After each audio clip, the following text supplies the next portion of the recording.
Every year during open enrollment, UNC-Chapel Hill staff and faculty have the opportunity to add, delete, or make changes to their benefit plans to select the coverage that is the best fit for them and their families. I'm Joe Williams, Senior Director of Benefits, Leave Administration, and Total WellBeing here at UNC-Chapel Hill. I want to share some important information about this year's open enrollment, which runs Monday, October 13 through Friday, October 31. There are quite a few changes this year for the state health plan, so hold on to your hat and we're going to talk through some of these changes. First, there will be no tobacco attestation required for 2026. As you enter the state enrollment portal to view your state health plan, you will not be asked to attest to tobacco use. If you don't see it, don't panic, as the $60 surcharge for tobacco use has been eliminated for 2026. You'll also notice changes to the plan names. The 70-30 plan will now be called the Standard PPO, and the 80-20 plan will now be called the Plus PPO. All current state health plan members will be automatically defaulted to the Standard PPO plan for 2026. If you want the Plus PPO plan, you must elect it during this open enrollment. The next and probably biggest change is that the state health plan is moving to income-based premiums. The State Health Plan's Board of Trustees has made the decision to change how employees will pay for their health insurance premiums. There are 4 salary bands that the premiums are based on. You can see these bands on the income-based premium chart on our open enrollment web pages at go.unc/enroll. On the chart, simply find your annual salary and compare the premiums for the coverage plan you want. As an example, someone making $75,000 a year would be under the salary band of $65,001 to $90,000. In this band, family coverage with the standard plan is $605 a month or $802 a month with the Plus plan. As a part of the changes to the state health plan, the plans also are having increased rates, copay, deductible amounts, and in that example of the $75,000 a year or the $802 per month, that's an increase of $82 a month from the 2025 premiums. You'll also find a comparison chart outlining these amounts on our open enrollment web pages at go.unc.edu/enroll. One of the most exciting changes for 2026 is the introduction of a new coverage option for all state health plan members. The state health plan has engaged with a new vendor called Lantern. Lantern providers are best-in-class surgeons who provide over 1,500 types of non-emergency surgeries. With Lantern, your surgery cost is $0. You heard that correctly. There's no cost for a covered surgery when using a Lantern provider.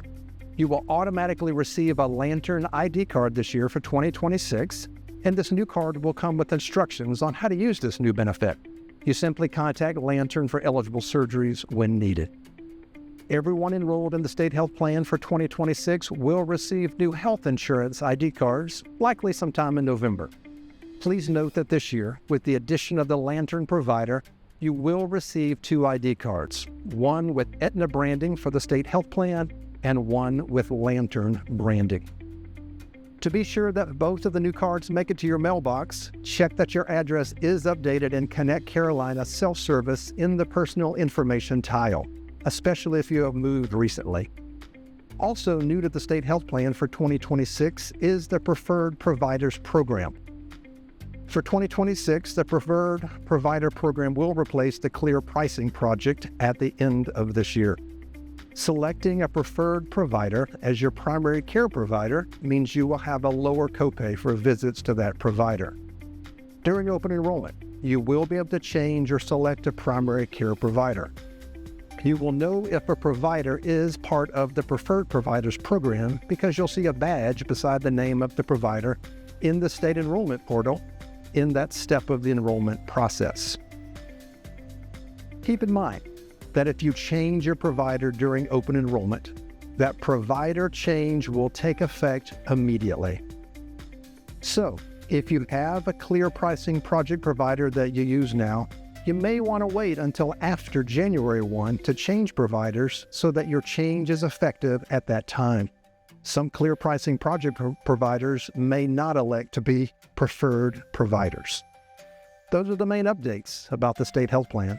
Now for some highlights about UNC System and NC Flex plans, which include benefits like dental, vision, and flexible spending accounts.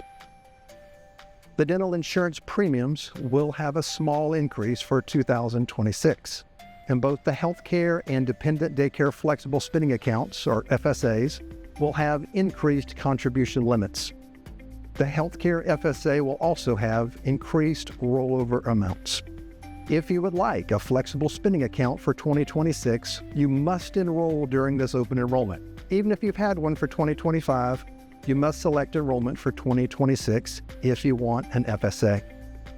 This year, during open enrollment, there's also a wonderful opportunity to elect the UNC System Term Life Insurance for you, the employee, up to one time your annual salary and coverage. You can do this during open enrollment with no health questions. So if you've been denied in the past, this is your chance to get coverage now. This same opportunity is also available during open enrollment for the voluntary long-term disability plan. You can enroll in this plan during open enrollment with no health questions. We have a new benefit also being offered by the UNC System this year, the MetLife Legal Plan.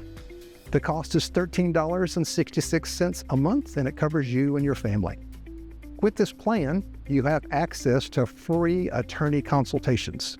You can get a will or an estate plan drawn up at no cost, and you have an access to attorney services for matters that might include speeding tickets, the purchase of a home or refinancing of a home, and many more services.